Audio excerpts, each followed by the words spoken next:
All right, wanted to avoid the crowded theaters over the weekend to see Thor. Wonder if it's worth seeing now. Matt Perrin takes us through it.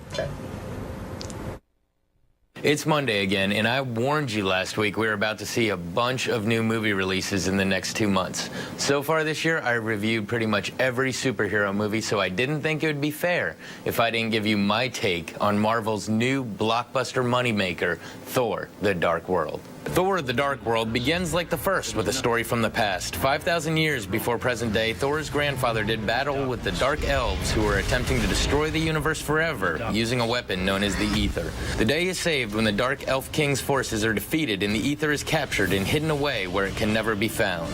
Cut to the present, 2 years after the original and 1 year after the events of the Avengers. Loki has been imprisoned for his war crimes on Earth. Through several battles, Thor has managed to bring peace to the Nine Realms and is poised to become king of Asgard.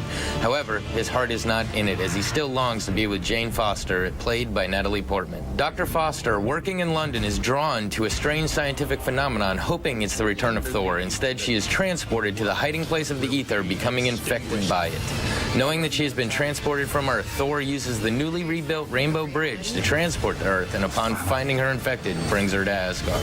Having been reawakened by the feeling of the Ether's return, the Dark Elves head to Asgard and begin a war to reclaim the Ether, make all of Asgard suffer, and plunge the entire universe into darkness. Old alliances work together, and new alliances are formed in order to combat this dark threat in battles that range through many of the different realms, and culminating in a final confrontation on Earth that, of course, takes place in true Marvel fashion and grandeur. Throughout the film, we are treated to amazing special effects, considering that unlike the first one, this Thor takes place mostly on Asgard and the other realms. We see heroes become villains and villains become heroes, all while we, the audience, are also treated to several instances of fantastic comic relief. I find it interesting that the Marvel Universe is becoming so expansive and interwoven that at any time, one of the other films may be referenced. The Avengers is brought up several times, and often in very entertaining ways.